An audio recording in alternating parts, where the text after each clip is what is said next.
Chapter 1. The Storm is Lifted. The first rays of the morning sun crept over the horizon, chasing away what remained of the tempest's clouds, just as Damocles Drakemore was finally falling asleep.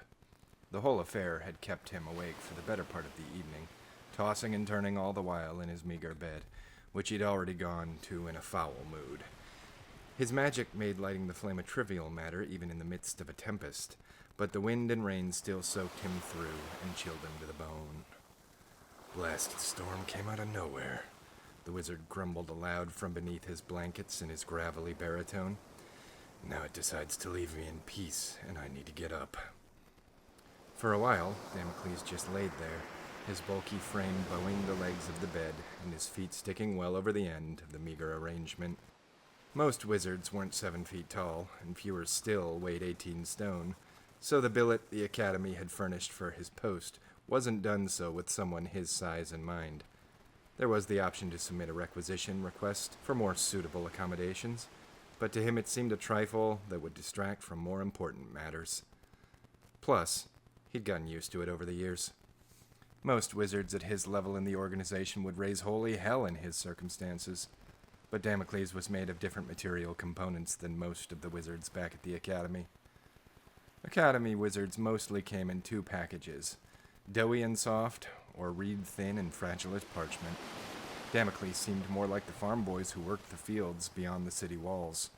His prime material components were muscle and sinew, and life on the island had only honed those particularities over the last 2 decades. Well, approximately 2 decades anyway. Beyond supply deliveries from the mainland on the 10-day, time didn't have a whole lot of meaning on Last Gasp. The wizard's reminiscing was interrupted as the tower began to rumble and rise up from beneath the waves. A loud whooshing sound ran through the tower interior as the sea receded from the exterior walls. Drowning Man was the only structure on the island, a wizard's tower and lighthouse, stylized to look like an outstretched hand, reaching up from the island or the water, depending on the whims of the sea. The sound the tower made when the island stopped being under was not unlike a man gasping for breath before he's pulled back below the waves. The entire monolith, from conception to construction, must have been a rather bleak affair, especially when one considered the location. Couldn't give me just 1 more hour? Damocles sighed. No helping it now. He swung his legs off the side of the bed and reached out to the gray robes draped over the desk at the other side of the room. The robes responded to his call, drifting through the space between them and assisting him as he donned them over his small clothes. After fastening his leather waist belt with heavy iron buckle and straightening the salt-bleached gray fabric along his collar, he grabbed a sling pack containing a variety of spell components from the night table and slipped his left arm through the loop, fastening it into place over his left shoulder. Next, he gestured to a heavy silvered chain hung from one of the hooks in a row beside the door. Each link of the chain was engraved with runes of power and protection, making the chain function much like a full suit of armor that an adventurer would wear. At his direction, the chain lifted free of the hook and floated to him, looping itself over his right shoulder opposite the sling pack and across his chest. He took care to hold up his salt and pepper beard with his hand as the chain settled in place. The beard wasn't so long as to normally interfere, but one painful snag was all it took for Damocles to permanently incorporate the habit into his morning ritual. Summer was giving way to autumn now, so the wizard donned heavy black trousers and a pair of thick gray leather high boots with tarnished brass buckles before setting out. These garments lacked enchantments, so he was forced to put them on the old-fashioned way. Lastly, he pulled a large empty pack onto his back and made for the door. This took him out of the meager sleeping quarters halfway up the tower and into a spiral staircase leading up to the top and down to the base. With no reason to go up until evening, Damocles headed down, across the cooking area, and to the main entry. On his way out, he pulled a faded, used-to-be-gray but had bleached over the years hooded overcloak from another row of hooks beside the main entry door, and set out across Last Gasp. The wizard moved down along the collection of scattered cobblestones that vaguely resembled some previous keeper's attempt at a walkway. It would only get him to the bottom of the small hill on which Drowning Man stood, however, as that's likely where the architect realized the futility of the effort. There the stonework gave way to a quagmire of mud, brackish water, and a veritable mesh of malevolent cypress knees. They laid in wait just below the unseen surface of the water to pummel the shins of all who passed, and though he lacked solid proof, Damocles was convinced they spitefully rearranged themselves every time his back was turned. He'd often asked if perhaps the island were so malevolent that even the flora delighted in frustrating him. It was one of the two rather inconsequential questions the wizard pondered regularly, with the other turning over in his mind since before he'd even arrived at Last Gasp. Was the island named for the tower, or the tower named for the island? They seemed to share a similar theme, but the Order didn't have much in the way of records regarding Drowning Man. It wasn't a sanctioned construction, but an acquisition. A gift, to hear Lore Master Sigmund the Blue tell the tale. Apparently, Drowning Man wasn't there, and then one day it was. It was only after some random mariner spotted it, went to investigate, got torn to pieces by salt salamanders, someone went looking for them, also got torn to pieces by salt salamanders, that finally a party of brave adventurers were commissioned to investigate the disappearance and discovered the island. Either Drowning Man was built in secret on a barely viable spit of an island, or both just appeared out of the blue. Following the discovery, the Sultan and his generals saw no strategic use for the structure, so it was gifted to the Academy and supported by the taxpayer, with the caveat being that it must be lit every evening to aid navigation. Damocles remembered remarking to Sigmund that the circumstances surrounding the Academy coming into possession of Drowning Man and Last Gasp sounded less like a gift and more like an assignment.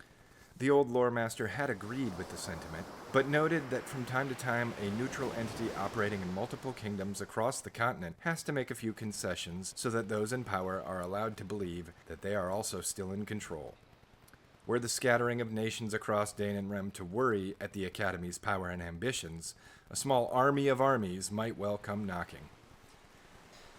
As Damocles reached the end of the cobblestones, he ran a hand through his slightly graying hair and cast a glance toward the small dock peeking out between the rocks in the water below the tower.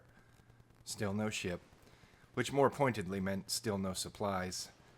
Not a major issue, as he had enough to get through another day or so, but he'd hoped not to miss the delivery, as it was one of his only opportunities for a bit of conversation. When Last Gasp went under, the cage that was the island shrunk considerably, and he ended up stuck inside the tower, sometimes for days on end. It always left him a little stir-crazy, and a little banter with the sailors as they unloaded their cargo, while not the most intellectually stimulating of dialogues, was better than nothing at all. Still, they were men on a schedule, and if they arrived whilst he was out salvaging at the beach on the other side of the spit, they'd simply stack the crates on the dock and set off again. At some point, the supplies would show up, or they wouldn't, and Damocles would have a conversation, or he wouldn't. Either way, he still had duties to attend to and a tower to maintain. He turned his attention back to the morass in front of him. Damocles pulled up his hood and took that first agonizing step into the mud and water. It was knee-deep and only too happy to rush over the cuffs of his boots and envelop his feet in an icy cold embrace. "Off to a great start," the wizard cursed. Things improved nominally over the next few hours. Damocles only got tripped up twice by the cypress knees and managed to stay dry from the waist up. When he finally emerged at the long stretch of shore on the southwest side of the island, the sun had climbed up from the sea and was hanging low in the sky to the east. The light it shed now was more intense and warmed the wizard up from shivering to not shivering quite as much as he was when he'd first set out. A nominal improvement, but an improvement nonetheless. Well, here we are at salvage side, and we didn't even run into any salt salamanders straying up from the south end. Let's see what I can find today. Damocles had a habit of talking to himself when he felt starved for conversation, and the conversations grew ever deeper and more elaborate as that hunger intensified. He made his way to the most obvious refuse to wash up on the bank first. It was what was left of a small boat, possibly a gig, that probably broke away from a larger ship during the storm. Hard to tell, but if it was a captain's gig before the waves broke it into pieces and scattered it across the sands here, there might be some useful spirits, weapons, or other trinkets to collect. The largest section of what remained of the craft was upside down and half buried in the sand. Flipping it over would be cumbersome, and the wood showed no signs of rot. Looks pretty fresh. Couldn't have been more than a day or two since it washed up here, Damocles observed to no one in particular. He found a crack in the timbers just wide enough to get a few fingers in, cast a minor alteration that rendered the flesh of his hand hard as stone, gripped the jagged edge, and ripped away a segment of the belly of the beast. Next, he grabbed a small seashell from the sand, infused it with light, and tossed it in to get a better look. Inside was the bloody, mangled body of a wizard, or maybe a mage. It was difficult to tell, as what was left of his robes was mottled with blood and torn to shreds. It looked like he'd taken a blast of some kind directly to his chest, considering the hole clean through it. But there was also the smell of something foul. A reeking stench of venom or acid wafting from the wound and discoloring the skin around it. "So what happened to you, friend?" Damocles asked the corpse as he grabbed it by its one remaining leg and wrested it free from the wreckage. In addition to a missing leg, much of the dead man's arms appeared to be torn to shreds as they clutched a small pack to his chest. The corpse's neck, as well as being torn open, was turned at an angle that was both quite unusual and unsurvivable, unless maybe you had the green circle on hand. One of their masters might have been able to heal it if they'd been able to treat him immediately. In sharp contrast to the nondescript robes he wore, the dead man sported a stylish gray, wide-brimmed hat, with a white belt and silver buckle about its base. After whatever had killed him, the headpiece was a little worse for wear, but that was nothing a good cleaning and amending spell couldn't remedy. Kind of amazing that the thing was still fastened to his head, considering all the lacerations he'd suffered. "Looks like an excellent piece of headwear to keep the sun from my eyes," Damocles surmised, as he untied the fastening cord and took the brim in his hand. "It's not like you need it anymore, friend." As the hat came free, a fair amount of matted hair and scalp came with it. Damocles made a disgusted expression, but it was such a fine piece of haberdashery, he opted not to abandon it. He waded out into the waves, slapped it against the water a few times, then used magic to clean up the remaining offal. Satisfied with his work, he returned to the sand, dropped his hood, donned the hat, and tried to admire his new adornment in the reflection on his boot buckle. It was difficult to get and maintain a good angle while hopping on one foot, and regardless of how stylish the new hat was, Damocles was sure he looked ridiculous, so he stopped before he was fully able to take in his new look. He removed the hat, using the strings to tie it to his pack before returning to the wreckage. His search revealed an assortment of coins in copper, silver, and gold, along with a decent saber that would still be serviceable after he cleaned it up a bit in a small cache concealed underneath one of the vessel's benches, and even a couple of bottles of spirits that weren't entirely empty, though whether they were still drinkable would have to be assessed back at the tower. After loading all of this into his pack, Damocles turned his attention to the pack still clutched to the dead man's chest. What cargo was so precious that he'd held it even in his decidedly fatal final moments? He unclasped the pack, doing his best to avoid the really gooey spots on the corpse's arms, and pulled open the flap. Atop the pack's other mundane-looking contents was a strange black lockbox gilded in verdigreed brass and a myriad of honey-brown chrysoberyl cat's-eye stones embedded in the woodwork. Just looking at it gave Damocles an uneasy feeling. He had the unsettling notion that the stones were aware of his eyes upon them and were looking back defiantly, meeting his gaze and challenging him to look closer. The rays of light that managed to creep over his shoulder and into the pack splashed over the stones, glimmering in a slow rhythmic dance and captivating the wizard. His senses dulled, and he was filled with a sense like falling before he noticed himself leaning closer to the strange case. Damocles forced his eyes shut, squinting hard and shaking his head to free himself from the strange malaise. When he opened them again, the lockbox appeared as a very well-assembled, very mundane bit of storage with elaborate decoration and nothing more. The wizard chalked the strange effect up to the isolation, causing his mind to play tricks on him again. No more silly superstition would trick him into pointless hesitation. Damocles reached into the pack to pull the strange curio free, and as the pads of his fingertips met the surface of the box, a shock went through the wizard like he had never felt before. If merely looking at the box gave him the feeling of falling, touching it comparatively felt like being fired straight at the ground from a cannon. He felt a part of himself being ripped through time and space, while another fought to hold its ground and stretched further and further away as it was dragged along. Dozens of voices echoed in his mind, some whispering, some screaming, some murmuring in dark tongues he couldn't decipher, all seemingly mocking him as a fool to challenge something that was so obviously dangerous and powerful. Damocles was in the abyss now, seemingly nowhere and everywhere at the same time.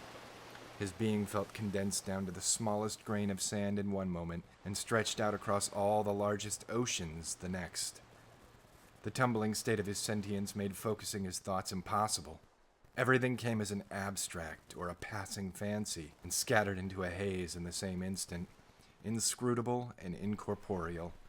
Momentarily, he pondered on why there was no pain, and almost concluded that the situation might be so excruciating that he'd immediately gone into shock, because his mortal mind simply couldn't process the pain in a comprehensible way. That idea, however, like all the others tossing about, didn't manage to stick. Damocles was lost in something his more lucid self might have called not quite. Wherever his awareness had been taken was a place full of activity, but devoid of conclusion. Everything, be it thoughts or objects or actions or anything that started to form here, never took shape. It would almost get to something recognizable, then shift again in the last moment. It was primal and purposeless, and seemingly content in that. It wrapped 1,000 unseen strands around him like a spider, preparing to store its prey, and the wizard struggled to even worry at his predicament. If not for another voice in the distance, he might never have found the will to care one way or the other. "Help! Please help!"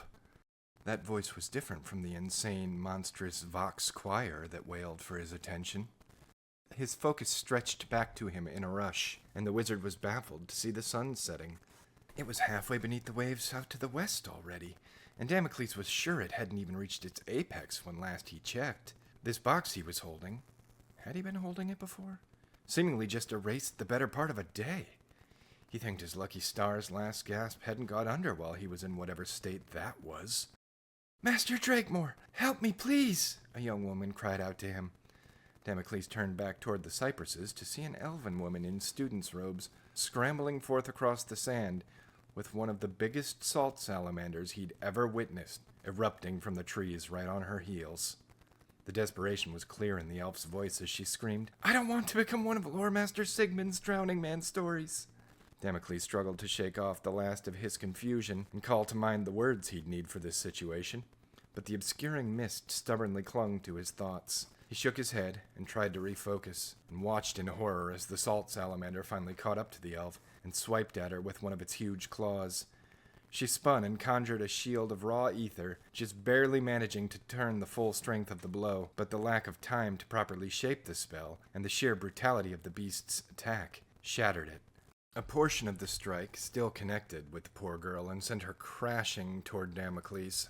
She collapsed face down only a few strides from him, immediately got a hand under her to push back up, choked out the beginnings of what sounded like a healing spell, and collapsed unconscious. Damocles didn't have any idea who this elf was, so he couldn't say what he'd seen had angered him. It wasn't as though the salt salamander was a wicked creature after all. It was just a beast, doing what beasts do. In all likelihood, she had probably unknowingly provoked the salamander. If she'd come from the docks and followed the shore along the southern edge, she'd have walked right through their territory, and in early autumn, the salt salamanders were extremely territorial.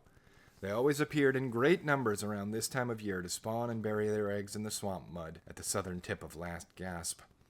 Still, seeing the elf in the state she was in did stir something in him. Focus, maybe. She was, after all, a fellow wizard and not a rampaging beast. He felt an obligation to protect her, given that they were both members of the Academy, and that obligation brought with it clarity.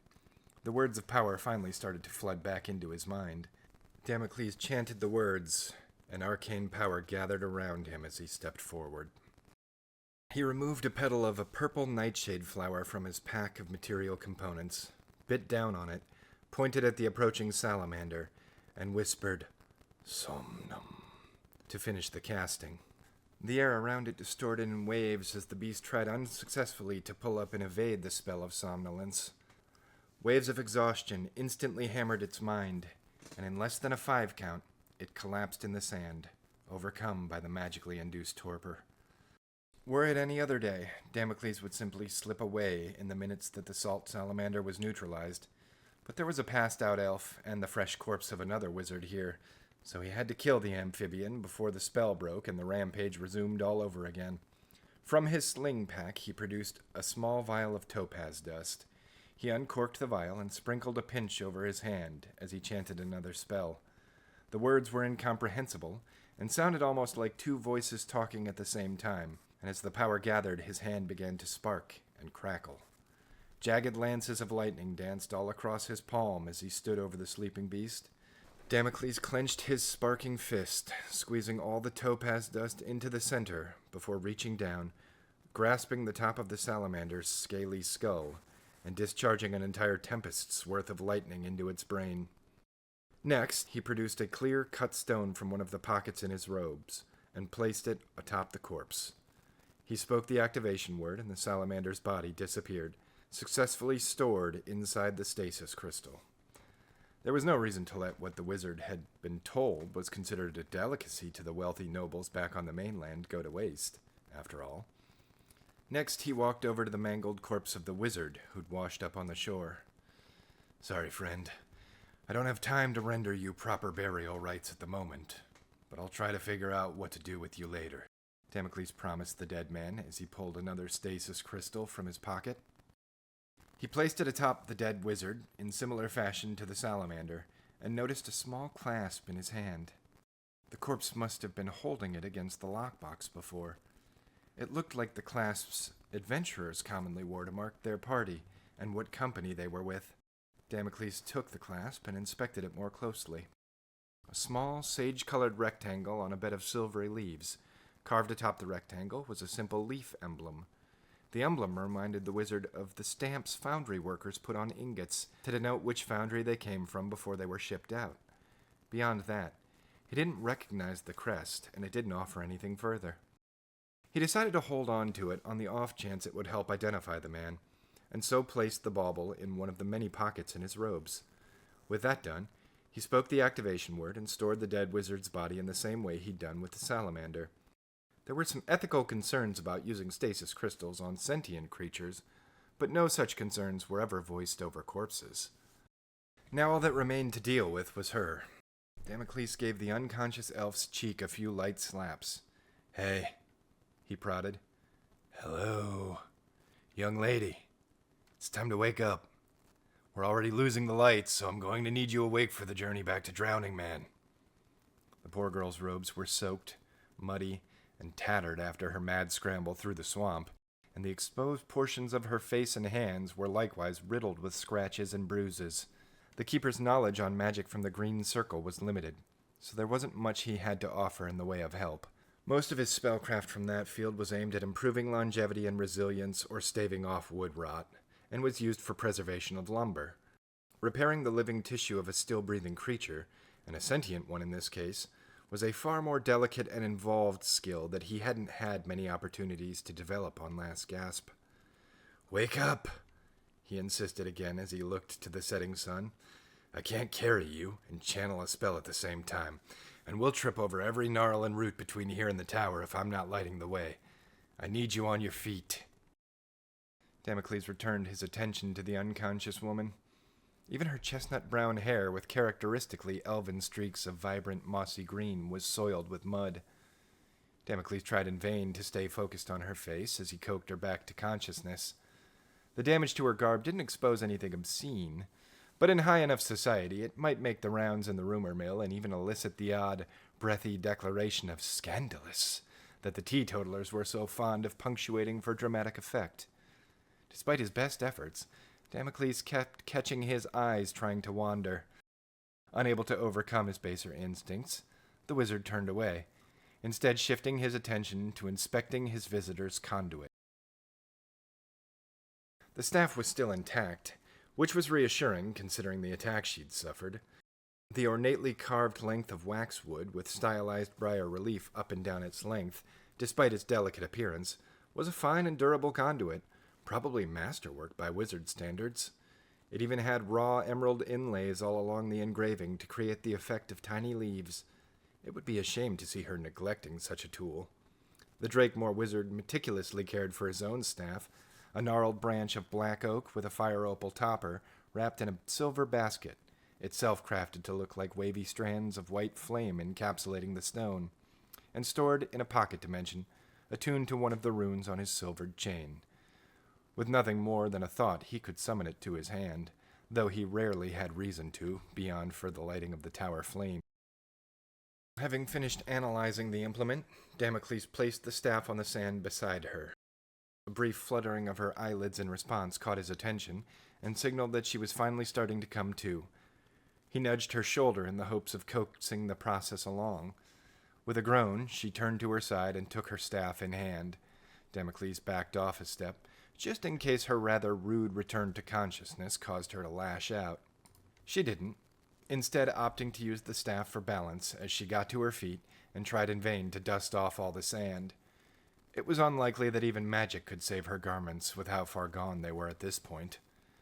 Damocles stood by patiently as she went through the recall process of the moments before she was knocked out. The expression she wore went through the natural evolution of dazed to horrified, and finally to taking stock as her memory caught up, and Damocles spoke up before she could start asking questions. "Young lady, we need to get moving. I've a Cairn to tend, and the island is far more dangerous at night." The elven wizard processed the instructions quickly and nodded. "I thank you for saving me," she said. "My name is—" "No time to talk," he cut her off. "Introductions back at the tower." He mumbled an incantation, tapped the fire opal basket on his staff, and the stone lit up, casting its light forward in a warm cone of luminescence, and started off toward the cypresses. As annoying as the elf girl may have found him at the moment, she'd also heard at least some of Lore Master Sigmund's stories about the dangers of Last Gasp, so she'd probably think better of taking issue with his harsh attitude for now. As the towering wizard stepped into the brush and muddy water, he pulled aside some low-hanging branches and swung his light in a slow arc across the area. He grumbled. "It looks more overgrown than when I came out here. The path is almost completely gone somehow." "That was my fault," the girl behind him explained. "It was all I could do to slow down that salamander. Where did it go, anyway? Did you scare it off?" Damocles shook his head and pressed on, pulling back brambles for his companion where he was able. "No. I put it to sleep and then killed it with a lightning spell." He looked back as if seeing her for the first time. "Which reminds me. You have green circle magic, correct? Are you able to heal your injuries?" "Those are surface wounds, Master Drakemore," she explained. "I managed to mend the broken ribs before I lost consciousness." "Really?" Damocles was surprised. "That quickly? I thought only company wizards had those kinds of incantations, and you don't look like a company wizard." "Looks can be deceiving," she countered. "What do you think I look like?" "Trouble, based on what I've seen so far." She audibly chuffed at that last comment and quieted down. Slowly, the pair continued pressing their way through the darkest, thickest depths of the swamp. Damocles was leading, careful to scan the area with his light as they went, and his visitor was close on his heels, watching his footfalls and doing her best to match his steps. On occasion, he'd motion her forward while he held thicker brush aside with his bulky frame, then retake the front once she'd slid past. Almost an hour had passed before they were halfway there, and the full dark of night set in. The elf's superior vision in low light offered no advantage in pitch black, and the canopy strangled out any moon or starlight trying to reach the pair this deep in the cypresses. Aside from the red light shining out ahead, she couldn't see anything. She reached forward, found a leather bandolier that ran across her companion's back, and took a firm grip on it. "It's too dark," she explained. "I can't see anything anymore. Why are you using such a dull red light? Wouldn't a brighter glow work better to guide our way?" "The salamanders don't see red," Damocles whispered. "When it's kept dim and not shined directly on their eyes, they're blind to it." "Oh," she lowered her voice. "Then if you have no objections, I'll just keep holding on until we're through." "No objections here. Just mind the chain. It's heavily warded, and I don't know how it will react if you make direct contact with it."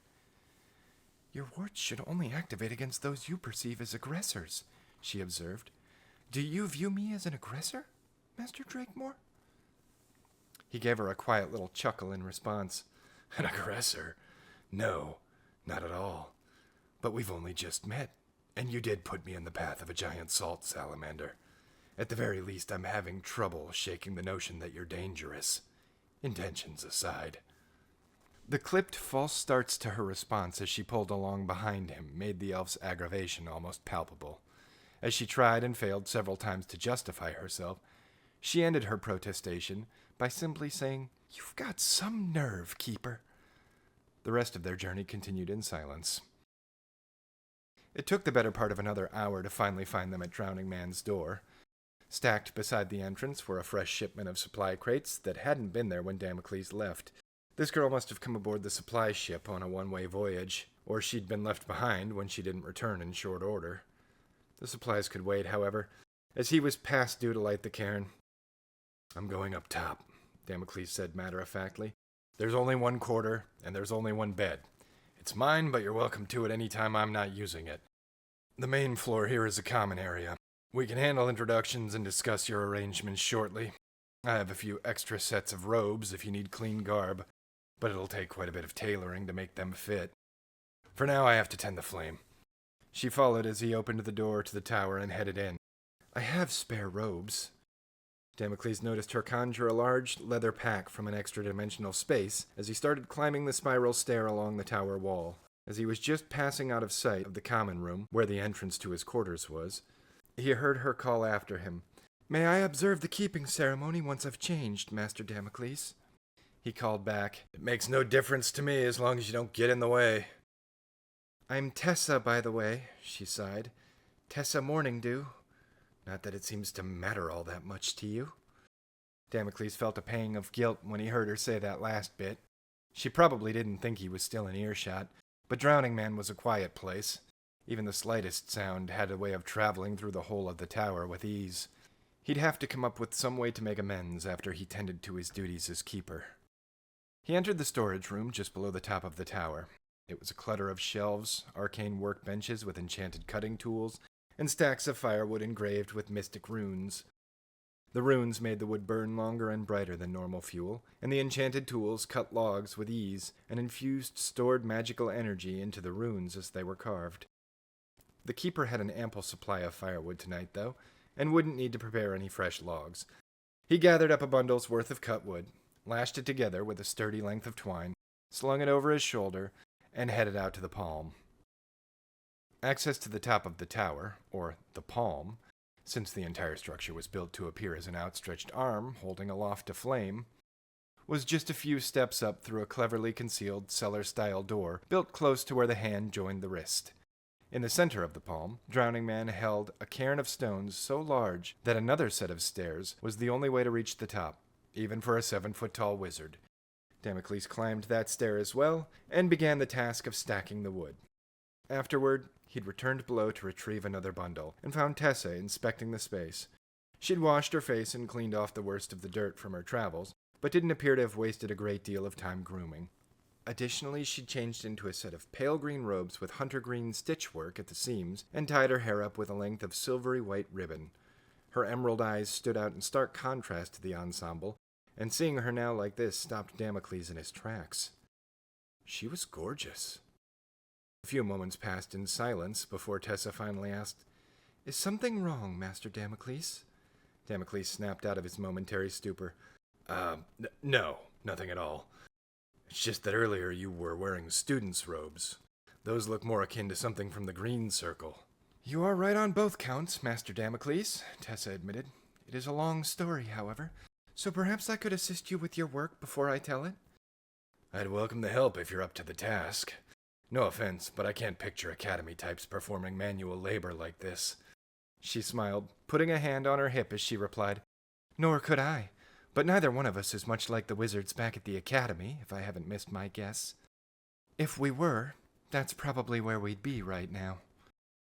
Damocles grabbed a few more lengths of twine off a nearby bench and handed them to Tessa. Good point, he agreed. Bundle up some wood, then. We have to build a stack on the cairn before we can light it. The two of them made short work of bundling together stacks and transferring them to the cairn, and the keeper was grateful for the help.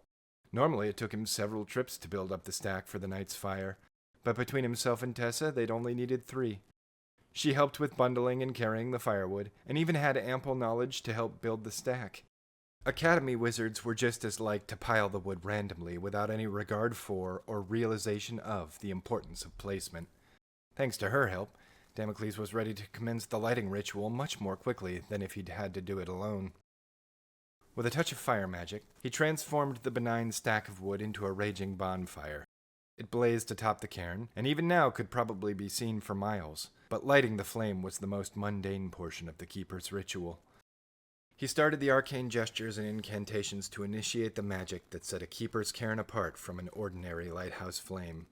As he did, he couldn't help but watch Tessa, hoping to see her reaction to the ritual. At present, it looked as though she was still taking in the tower itself. She examined the stone fingers that curled up around the roaring blaze. Damocles had theorized some magic was involved in the final steps of their construction, because the brickwork was smooth to the touch, even at the near indiscernible gaps where mortar held the stones. Despite the unevenness of walking around atop a hand instead of the level surface offered by a normal floor, there was little reason to fear she might fall. The top of the tower was encased inside an invisible field of magic that prevented living creatures from passing over the edge. Tessa turned her attention back to Damocles as the fire opal atop his staff began to glow with a pale light. He walked to the protective field and moved along its perimeter, holding the light to it as he went. Previously unseen runes glowed a soft blue, increasing in intensity as the staff's light passed close, and the keeper inspected each of them in turn. Occasionally, he stopped and issued an incantation that caused a rune to flare brighter still, reinforcing its strength and making it appear sharper and more defined. After covering some distance, he'd utter a much louder and more forceful call. At this, white strands of pure energy welled up from the stones on which he stood, wrapping around the staff like luminous strands of spider silk. Then he turned the staff and pushed it through the field, sending out a ripple across its surface like glass that hadn't yet cooled. The strands of light would spread and dissipate along the surface, buttressing the arcane symbols with additional fortifying magics. Once all of the strands wove out of his conduit and dispersed, he pulled the staff free, and the field rippled once more before stabilizing and returning to its imperceptible form. Tessa dared not distract him with words as he passed her, simply falling into line a few steps behind, and following as he moved up the small stair to the platform that held the flame. He could tell from the reverence that she was captivated as he began moving his staff in deliberate passes, and the roaring flame, which was already fully twice his size, answered the call. Defying everything of normal, non-magical fire's behavior, the tongues of flame that had previously reached skyward curled over and pulled back in toward the pile. Damocles made several more movements of his staff, and the flames at the base loosened their grip on the logs and pulled up. The elf watched, entranced, mouth agape, as the fire took on the shape of an orb, appearing not unlike a tiny sun unto itself. Damocles grinned. He'd never had an audience before, and something about how taken with the ceremony his new companion was made him swell with pride he hadn't felt in a long time. With a little added flourish, he raised his staff high, and the compressed orb of flame floated up to just above the tower's fingertips, still attached to its fuel source by a strand of flames that fed the conflagration. The cairn's magical light burned so bright that they could easily make out the rocks and waves in the waters far below and well out into the bay. "And that's the ceremony," Damocles said as he lowered his staff. "Normally I don't use the staff these days unless I'm fighting the weather, but I figured I'd give you the full experience. It's calm tonight, so unless things pick up, I won't have to tend the flame more closely than what's already done." Tessa's eyes sparkled in the light. She was still captivated with the flame, and only finally returned her attention to Damocles when he remarked that she probably shouldn't look directly at it for too long, or it might render her blind. "Master Damocles," she finally spoke, "when we met earlier, I judged you as uncouth, lacking patience, rather oblivious, and likely cut from cloth unfit for a wizard of the order. You wouldn't be the first. My judgment was premature. There are probably very few masters, even in the circles, who are your equal. Perhaps if you are done here, we could continue to the introductions. I am Tessa Morningdew, of House Morningdew of Ferelia. I am also a wizard of the Green Circle, though I've yet to be granted the title of master. Damocles nodded. Damocles Drakemore, keeper of Drowning Man's Cairn. He stopped. Wait, did you just say you were from a house of Ferelia? So you're a member of a noble family. She sighed. It's a bit of a long story, Master Damocles. Perhaps I could tell you the rest inside. I've already started a fire in the hearth down below, and I imagine we could both use something to eat, yes?